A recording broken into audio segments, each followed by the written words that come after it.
آپ سب کو جشن سرکار دو عالم بہت بہت مبارک ہو۔ ایک صلوات کا صلاۃ محمد و آل محمد، اللہم صلی علی محمد و آل محمد وعجل فرجہ۔ بتاتا ہے خود یہ خدائے محمد، بتاتا ہے خود یہ خدائے محمد، بنی ہے یہ دنیا برائے محمد، بنی ہے یہ دنیا برائے محمد، بتاتا ہے خود یہ خدائے محمد، بنی ہے یہ دنیا برائے محمد، بنی ہے یہ دنیا برائے محمد۔ سرے عرش معراج کی انتہا پر، سرے عرش معراج کی انتہا پر، نہ پہنچا کوئی بھی سوائے محمد، نہ پہنچا کوئی بھی سوائے محمد، بنی ہے یہ دنیا برائے محمد، بڑے چین سے بستر مصطفیٰ پہ، بڑے چین سے بستر مصطفیٰ پہ، علی سو رہے ہیں بجائے محمد، بنی ہے یہ دنیا برائے محمد، بنی ہے یہ دنیا برائے محمد۔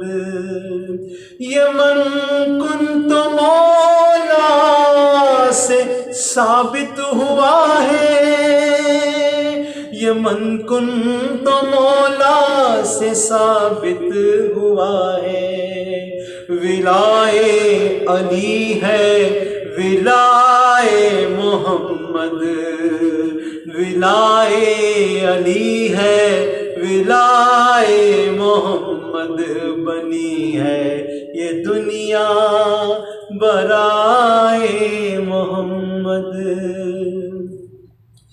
جبھی تو ہے حوروں کے چہرے درخشاں، جبھی تو ہے حوروں کے چہرے درخشاں، لگاتی ہے وہ خاک پائے محمد، لگاتی ہے وہ خاک پائے محمد، بنی ہے یہ دنیا برائے محمد، بنی ہے یہ دنیا برائے محمد، ہے پشت نبی پہ بقائے نبوت، ہے پشت نبی پہ بقائے نبوت، ہے پشت نبی پہ بقائے نبوت، وہی آئی سرنا اٹھائے محمد، وہی آئی سرنا اٹھائے محمد، بنی ہے یہ دنیا برائے محمد، بنی ہے یہ دنیا برائے محمد، نگاہ خدا میں وہ اٹھ نہ سکے گا،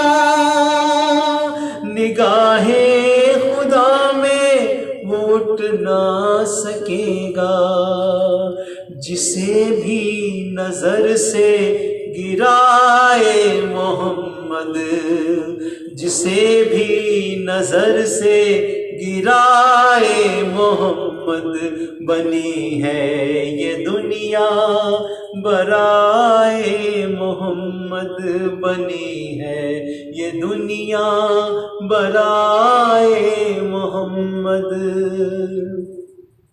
ذرا غور سے نوک نیزہ پہ دیکھو، ذرا غور سے نوک نیزہ پہ دیکھو، ذرا غور سے نوک نیزہ پہ دیکھو، نظر آ رہی ہے وفائے محمد، نظر آ رہی ہے وفائے محمد، بنی ہے یہ دنیا برائے محمد، بنی ہے یہ دنیا برائے محمد، برائے خدائی اماموں کی صورت، برائے خدائی اماموں کی صورت، برائے خدائی اماموں کی صورت، ہر ایک موڑ پر کام آئے محمد، ہر ایک موڑ پر کام آئے محمد، بنی ہے یہ دنیا برائے محمد، بنی ہے یہ دنیا برائے محمد، جو بارہ چراغ امامت ہے روشن، جو بارہ چراغ امامت ہے روشن، جو بارہ چراغ امامت ہے روشن، ہے ان سب میں یاسر، ہے ان سب میں یاسر ضیاء محمد، ہے ان سب میں یاسر ضیاء محمد، بنی ہے یہ دنیا برائے محمد، بنی ہے یہ دنیا برائے محمد، بتاتا ہے خود یہ خدائے محمد، بنی ہے یہ دنیا برائے محمد، محمد محمد صلوات اللہم صلی علی محمد و علی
میری قسمت جو لے جائے مجھ کو جا کے روزے پہ سر کو جھکاؤں خاک پائے محمد اٹھا کر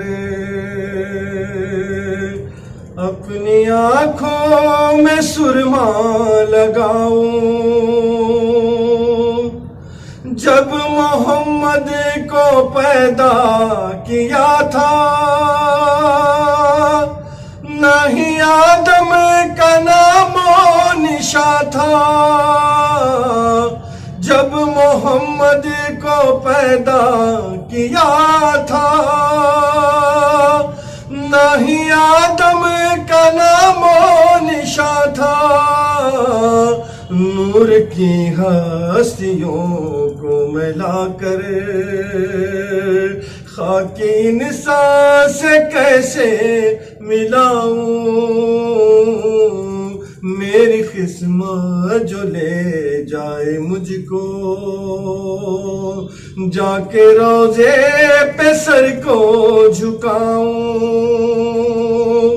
جسم ہے میرے اپنے وطن میں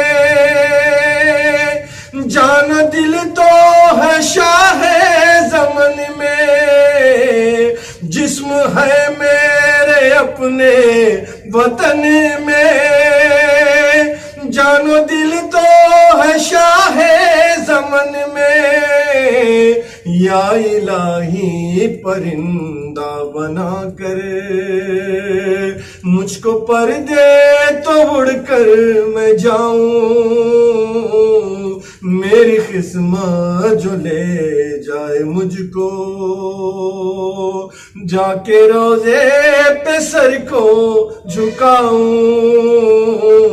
خاک پائے محمد اٹھا کر اپنی آنکھوں میں سرما لگاؤں یا رسول خدا اشرف الانبیاء اپنے روزے پہ سب کو بلا لیجئے یا رسول خدا اشرف الانبیاء اپنے روزے پہ سب کو بلا لیجئے اپنے پیارے نواسوں کا ہے واسطہ مجھ کو اذن زیارت عطا کیجئے یا رسول خدا آپ کے شہر کی روشنی دیکھ لوں موت سے پہلے یہ زندگی دیکھ لوں موت سے پہلے یہ زندگی دیکھ لوں کب سے میں بھی بلاوے کہوں منتظر کب سے میں بھی بلاوے کہوں منتظر خواب تعبیر سے اب ملا دیجئے یا رسول خدا مجھ کو اذن حضوری ہو بہرے کرم اپنی آنکھوں سے چوموں در محترم اپنے آنکھوں سے چوموں در محترم اب تو شام و سحر ہے یہ دل کی صدا مجھ گناہگار کو بھی صدا دیجئے یا رسول خدا اشرف الانبیاء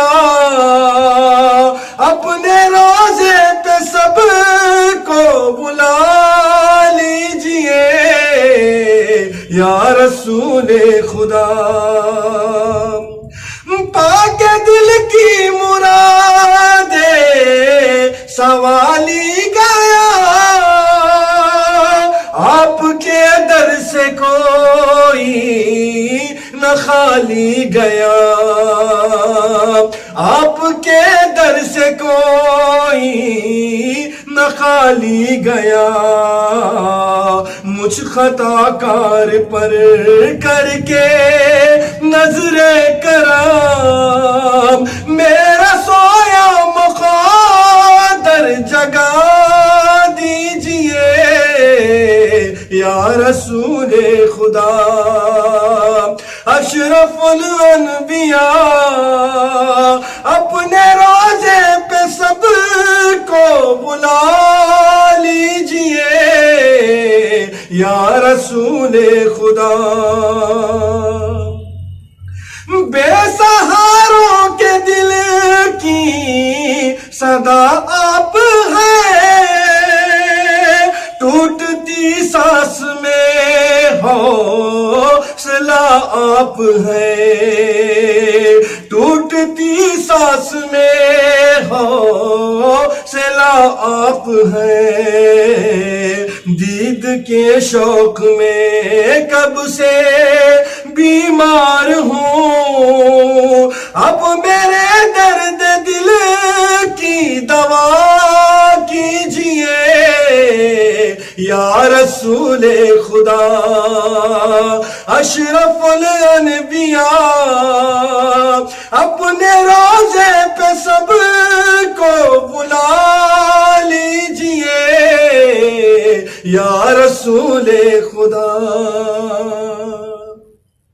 ہر نفس اب تو یہ ہے یہ دعائے سہیل ہر نفس اب تو یہ ہے دعائے سہیل حاضری کے لیے جلد آئے سہیل حاضری کے لیے جلد آئے سہیل سیدہ کا حضور آپ کو واسطہ مجھ کو جیتے جی دن یہ دکھا دیجئے یا رسول خدا اشرف الانبیاء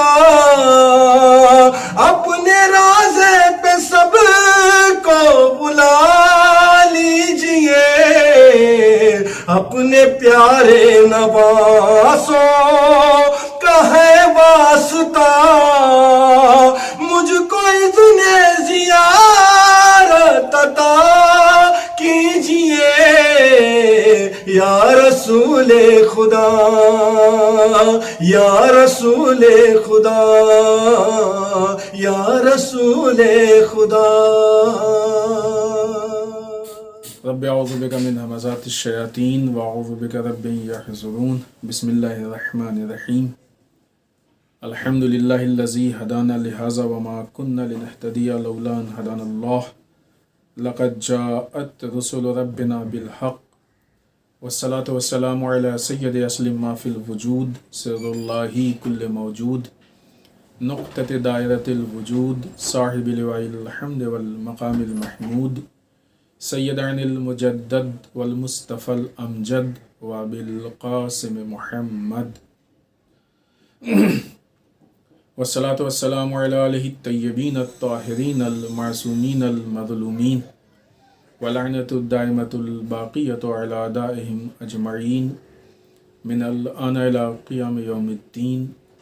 أما بعد فقد قال الحكيم بسم الله الرحمن الرحيم لقد كان لكم في رسول الله أسوة حسنة لمن كان يرجو الله واليوم الآخر وذكر الله كثيرا. قرآن مجید کی یہ آیت شریفہ کہ جس میں ارشاد رب العزت ہو رہا ہے کہ ہم نے تمہارے لیے رسول اللہ صلی اللہ علیہ وآلہ وسلم کی ذات کو بہترین اسوہ بنا کے بھیجا ہے. البتہ یہ اس کے لیے ہے کہ جس کو اللہ سے اور روز آخر سے امید وابستہ ہو اور کثرت کے ساتھ ذکر الہی کرتا ہو. اس کے ضمن میں آج کی اس عظیم شب میں کہ جس میں دو عظیم شخصیات کی ولایت باسعادت ہے. ایک سرور کائنات احمد مجتبی محمد مصطفیٰ رسول اللہ صلی اللہ علیہ وآلہ وسلم، دوسری ذات آپ کے فرزند صادق آل محمد امام جعفر صادق علیہ السلام کی ولایت باسعادت، اور ایک مناسبت کی جس کا تعلق کل کے دن تک ہے، 17 ربیع الاول تک، جو ہفتہ وحدت کہا جاتا ہے. ہفتہ وحدت کا مطلب بالکل یہ نہیں ہے کہ ہم کو اس ہفتے اتحاد کرنا ہے اور باقی دنوں میں اتحاد نہیں کرنا ہے، یا باقی دنوں میں اتحاد ہماری ذمہ داری نہیں رہ جاتی ہے. نہیں، اتحاد تو ہماری زندگی میں ہر آن اور ہر لمحے اور پورے سال ہونا ہے. ہفتہ وحدت میں تھوڑا اتحاد سے متعلق ہماری جو ایکٹیویٹیز ہیں، جو ہماری پروگرامنگ ہے، جو ہماری کوششیں ہیں، کاوشیں ہیں، وہ زیادہ ہو جائیں گی. اور خود رسول اللہ صلی اللہ علیہ وآلہ وسلم کی جو ولادت ایک جو کامن پلیٹ فارم ہے مسلمانوں کا، اس پہ ہم نسبتاً زیادہ نزدیک ہوں گے، اور یہ جو نزدیکی ہوگی اور جو کوششیں اور کاوشیں ہوں گی، اس سے ہم پورے سال انشاءاللہ فیضیاب ہونے کی کوشش کریں گے. ہفتہ وحدت کا مطلب یہ ہے کہ اب تک جو اتحاد کے خلاف دشمن کی پالیسی رہی ہے، دشمن کی پروگرامنگ رہی ہے، مخالفین نے جو اتحاد کو توڑنے کی کوشش کی، اس پہ غور و فکر کر کے اس کو باطل کرنے، ختم کرنے، اس کو اس کے جواب کے دینے کی کوشش کی جائے، اور اسی کے اعتبار سے آنے والے وقت کے لیے بھی ہم ایسی پروگرامنگ کریں کہ دشمن ہمارے درمیان کسی طرح کا اختلاف نہ پیدا کرنے پائے. تو یہ ہفتہ وحدت ایک خصوصی ہماری ذمہ داری ہے کہ جس کا بھی ایک دن باقی ہے کہ ہم اس میں کوشش کریں. اور یہ کوششیں ایسا نہیں کہ ختم ہو جائیں، بلکہ ایک بہانہ تھا نزدیک آنے کا. جب نزدیک آ گئے، ہاتھ پکڑ لیا، تو اب اس ہاتھ کو چھوڑنا نہیں چاہیے، بلکہ مل جل کے ہم آگے بڑھتے رہیں. یہ دو عظیم شخصیات رسول اللہ صلی اللہ علیہ وآلہ وسلم اور صادق آل محمد امام جعفر صادق علیہ السلام، ان دو ولادتوں کے موقع پر یہ آیت شریفہ جو ہم نے آپ کی خدمت میں پیش کی، جس میں ارشاد رب العزت ہو رہا ہے کہ رسول کی سیرت، رسول کی ذات تمہارے لیے بہترین اسوہ ہے. ظاہر سی بات ہے کہ اگر رسول کی سیرت ہمارے لیے اسوہ ہے تو اس میں کوئی شک نہیں کہ ائمہ طاہرین اور بالخصوص جن کی شب ولادت ہے صادق آل محمد امام جعفر صادق علیہ السلام کی سیرت بھی ہمارے لیے بہترین اسوہ اور نمونہ عمل ہے. کیوں؟ اس لیے کہ ائمہ کی سیرت رسول کی سیرت سے الگ نہیں ہے.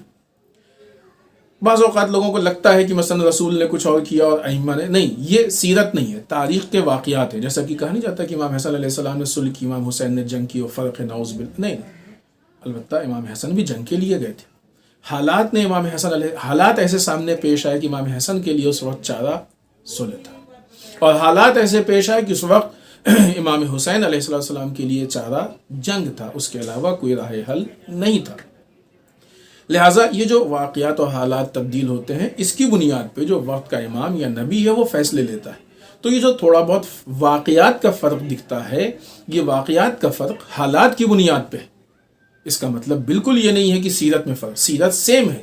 یعنی اگر امام صادق علیہ السلام رسول کے زمانے میں ہوتے یا رسول جیسے حالات ان کے زمانے میں ہوتے تو وہ بھی وہی قدم اٹھاتے جو رسول نے اٹھایا تھا. اور اگر رسول اللہ صلی اللہ علیہ وآلہ وسلم امام صادق علیہ السلام کے زمانے میں ہوتے یا ایسا زمانہ آپ کے وقت میں ہوتا، ایسے حالات آپ کے زمانے میں ہوتے تو آپ بھی وہی قدم اٹھاتے۔ اب یہ اور بات ہے کہ رسول وہ ہیں کہ جنہوں نے لوگوں کے سامنے اسلام کو پیش کیا اور قرآن نازل ہوا، اس لیے ظاہر سی بات ہے کہ وہ حالات بہرحال وہ کچھ نہ کچھ فرق ہوگا ہی ہوگا، لیکن بالفرض اگر ایسا ہوتا تو سیرت میں یعنی فرق نہیں ہے۔ یہاں پہ یہ جو سیرت ہے، چاہے رسول کی سیرت ہو، اب سیرت تو سیم ہو گئی، ایک ہی سیرت ہو گئی، روش ایک ہی ہے، کام کا طریقہ ایک ہی ہے، صرف حالات کی وجہ سے تھوڑا سا واقعات میں فرق ہے۔ اب جب یہ سیرت سیم ہو گئی، سیرت ایک ہو گئی ہے، تو اب ہمارے لیے مشکل نہیں ہے، بلکہ جو 12 سیرتیں ہیں اور 2 معصومین یعنی صدیقہ طاہرہ اور رسول اللہ 14 سیرتیں ہیں، ان 14 سیرتوں کی وجہ سے ہم کو بہت آسانی ہوگی کہ بدلتے ہوئے حالات میں بہت سے نمونے ہمارے پاس ہوں گے کہ ان حالات میں ہماری ذمہ داری یہ ہے، ان حالات میں یہ ہے، ان حالات میں یہ ہے۔ دوسرا پہلو کہ یہ سیرت ہے کس کے لیے؟ آیت شریفہ کیا کہہ رہی ہے؟ لَقَدْ كَانَ لَكُمْ فِي رَسُولِ اللَّهِ أُسْوَةٌ حَسَنَةٌ، تمہارے لیے ہم نے رسول کی ذات کو اسوہ بنا کے بھیجا ہے۔ لِمَنْ كَانَ يَرْجُو اللَّهَ، وہ کہ جس کو اللہ سے امیدیں وابستہ ہوں، وَالْيَوْمَ الْآخِرَةِ، اور جس کو آخرت کے دن سے، روز محشر سے امیدیں وابستہ ہوں، وَذَكَرَ اللَّهُ كَثِيرًا، اور کثرت کے ساتھ اللہ کا ذکر کرتا ہوں۔ یعنی 3 کوالٹیز جس کے اندر ہوں، 3 صفات جس کے اندر ہوں، 3 باتیں جس کے اندر ہوں، اس کے لیے رسول کی ذات بہترین اسوہ ہے۔ خوب، یہ جو مقدمے کی بات ہوئی اس کی روشنی میں دیکھیں تو رسول کی ذات بھی اسوہ ہے اور صادق آل محمد کی ذات بھی اسوہ ہے، دونوں ذات اسوہ ہے۔ کس کے لیے؟ جو اللہ سے امید وابستہ کیے ہو، روز آخرت سے امید وابستہ کیے ہو، اور کثرت سے اللہ کا ذکر کرتا ہو۔ دیکھیں، جہاں تک مسئلہ اللہ کا ہے، مسلمان ہم لوگ اللہ کہتے ہیں، لیکن دوسرے مذہب والے کبھی ایشور یا کسی اور نام سے پکارتے ہیں، لیکن ایک خالق حقیقی، ایک مالک حقیقی کا تصور ہر جگہ ہے، سوائے ان لوگوں کے کہ جو کہتے ہیں کہ ہم لامذہب ہیں، ہم کسی اللہ کو، خدا کو نہیں مانتے۔ حالانکہ وہ جو کہتے ہیں کہ ہمارے حساب سے نیچر ہے جس نے، تو ظاہر سی بات ہے وہ چیزیں جو اللہ سے وابستہ ہیں وہ نیچر کی طرف نسبت دیتے ہیں۔ تو مسئلہ یہ کہ یہ جو بھی ہمارے لیے ساری چیزیں ہیں، یہ ایک اللہ کی ذات ہے سب کے ہاں۔ اب وہ نام کا فرق ہے، لیکن ایک ذات ہے کہ جو خالق و مالک کی ہے۔ اب دوسری چیز تو اب ظاہر سی بات، جب وہ ذات ہے جو خالق و مالک کی ہے اور حساب و کتاب اس کو کرنا ہے اور ساری چیزوں کا اختیار اس کے ہاتھ میں ہے، تو اب جس کو اس سے امید وابستہ ہو، ایک دوسری چیز روز آخرت سے امید وابستہ ہو۔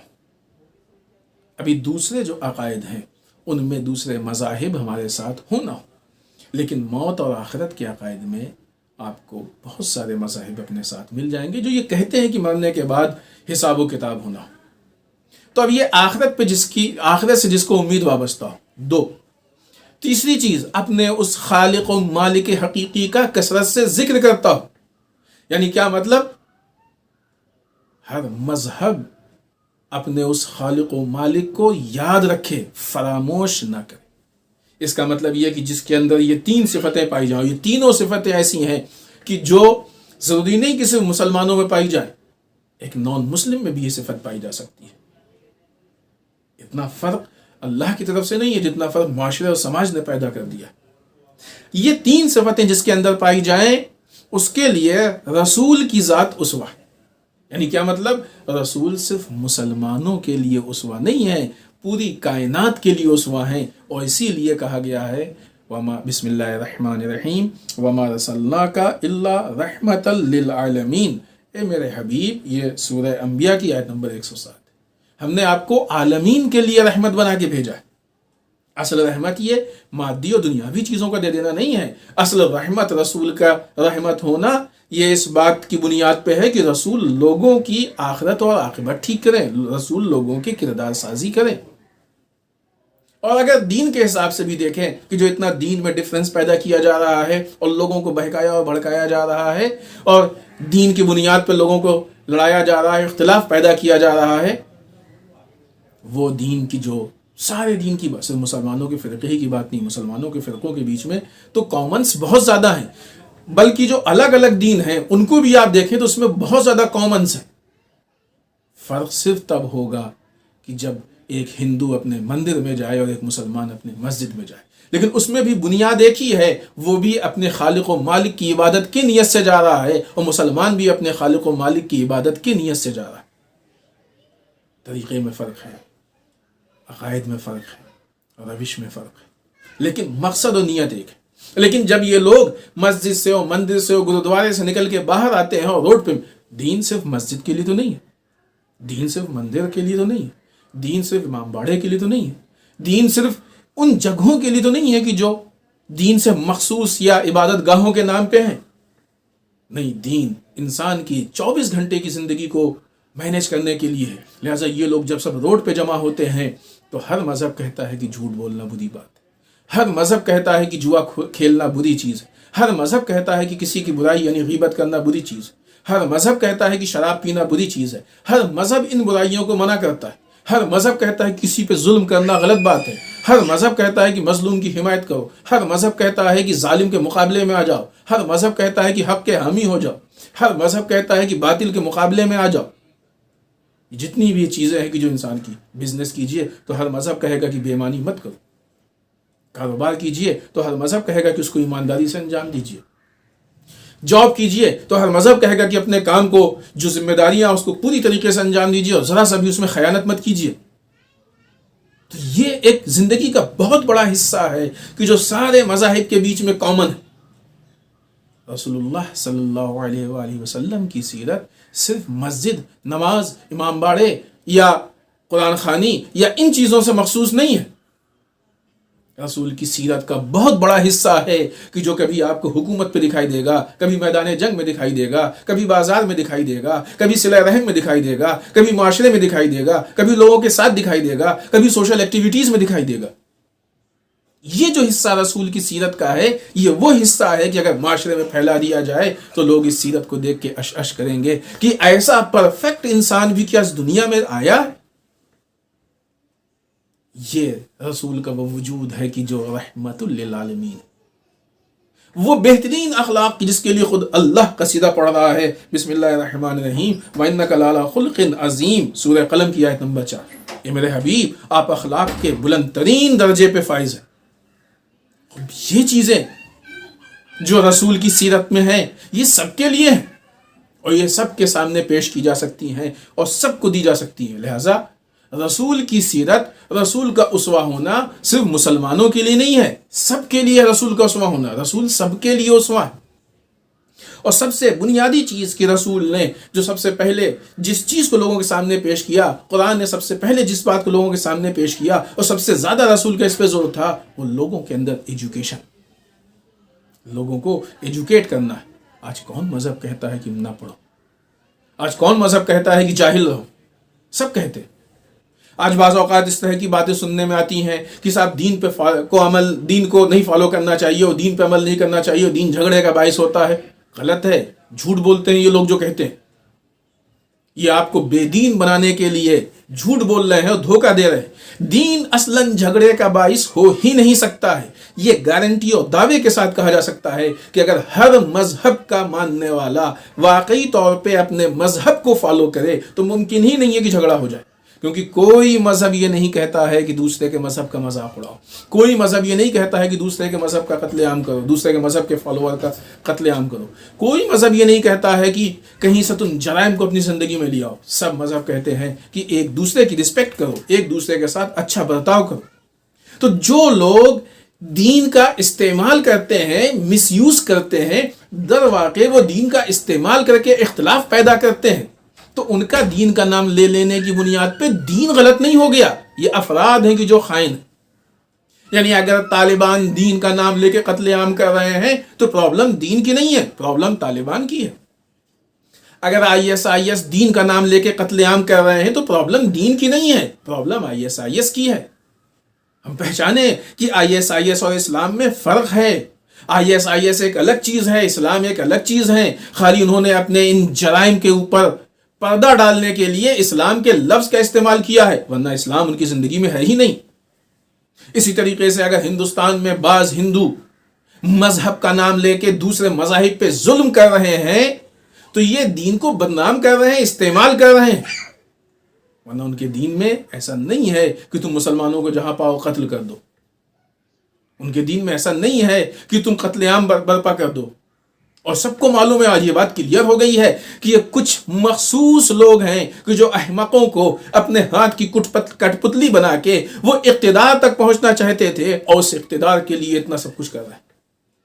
تو یہ دین استعمال ہو رہا ہے. جب بھی دین کو لے کے اور دین کے نام پہ اختلاف پیدا ہو تو یہ سمجھ لیجئے کہ اس میں پرابلم دین کی نہیں ہے، اس میں پرابلم ان افراد کی ہے کہ جو دین کو استعمال کرنا چاہ رہے ہیں اور دین کو استعمال کر کے اپنے ذاتی منافع اور فائدے اٹھانا چاہتے ہیں. طالبان کا اپنا ذاتی فائدہ ہے، ISIS کا اپنا فائدہ ہے، اور نہیں کہ ان کا اپنا ہے، جنہوں نے بنایا ہے اصل ان کا فائدہ ہے. جو لوگ آج ہندوستان میں ہندو مذہب کے نام پہ قتل عام کر رہے ہیں، ان کا یا جنہوں نے بنایا ہے ان کو، جنہوں نے ورغلایا ہے، ان کا اپنا ذاتی فائدہ ہے. تو دین میں پرابلم نہیں ہے. تو اب جب انسان دین کو لے کے آگے بڑھ رہا ہے تو دین وہ ہے کہ جو معاشرے کو اچھا. رسول اللہ صلی اللہ علیہ وآلہ وسلم ایک ایسے بہترین اور پرفیکٹ سسٹم کو پیش کرنا چاہتے تھے، اور اسی لیے لوگوں کو ایجوکیٹ کرنا چاہتے تھے. جب رسول آئے تو زمانہ بہت خراب تھا، جہالت تھی، قتل عام تھا، نہ کیا کیا چیزیں تھیں. رسول کو یہ محسوس ہوا کہ ایک ایجوکیشن ایسی چیز ہے جو ان سارے اندھیروں کو ختم کر دے گی. اور اسی سیرت کو صادق آل محمد امام جعفر صادق علیہ السلام نے آگے کنٹینیو کیا، آگے بڑھایا. اور یہ جو حالت ہے یہ انسان کو زحمتوں سے نکال کے رحمتوں تک پہنچانے والی ہے.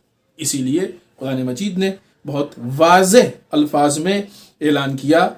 بسم اللہ، سورہ آل عمران آیت نمبر 132. بسم اللہ الرحمن الرحیم، اطیعوا اللہ والرسول لعلکم ترحمون. اللہ کی اطاعت کرو، رسول کی اطاعت کرو تاکہ شاید تم پہ رحم کیا جائے. البتہ شاید اس لیے ہے کہ ہماری اطاعت کس حد تک پرفیکٹ ہے، لیکن اگر انسان یقیناً اور صحیح اعتبار سے اطاعت کرے گا، بابصیرت اطاعت کرے گا، غفلت سے نکل کے اطاعت کرے گا، تو اس میں کوئی شک نہیں کہ رحمت اس کے اوپر نازل ہوگی. اسی لیے وما ارسلناک الا رحمۃ للعالمین، آپ صرف اور صرف عالمین کے لیے رحمت ہیں، اس کے علاوہ کچھ اور نہیں.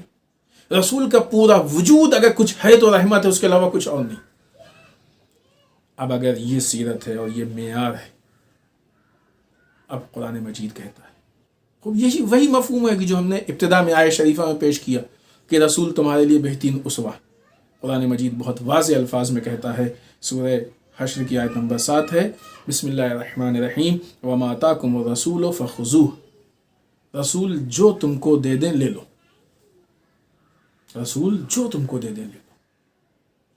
دے دے لے لو مطلب کیا؟ رسول اگر ایجوکیشن دے رہے ہیں لے لو. رسول اگر اچھا کردار دے رہے ہیں لے لو. رسول اگر اچھا اخلاق دے رہے ہیں لے لو. رسول اگر اچھی پولیٹکس کا طریقہ دے رہے ہیں لے لو. رسول اگر صحیح اور پرفیکٹ حکومت کا طریقہ دے رہے ہیں لے لو. رسول اگر حق کے حمایت کی باتیں دے رہے ہیں لے لو. رسول اگر مظلوم کے حمایت کی باتیں کہہ رہے ہیں لے لو. رسول اگر امانت داری دے رہے ہیں تو لے لو. رسول اگر عبادتیں دے رہے ہیں تو لے لو. رسول اگر قرآن جیسا سسٹم پورا نظام دے رہے ہیں تو لے لو. جو رسول دے رہے ہیں لے لو. یہ بہت بڑی بات ہے، اور یہ وہی در واقع ہے کہ رسول کو اپنا اسوہ بنائے، چاہے وہ پریکٹیکل کے حساب سے ہو چاہے سسٹم ہم لے لیں.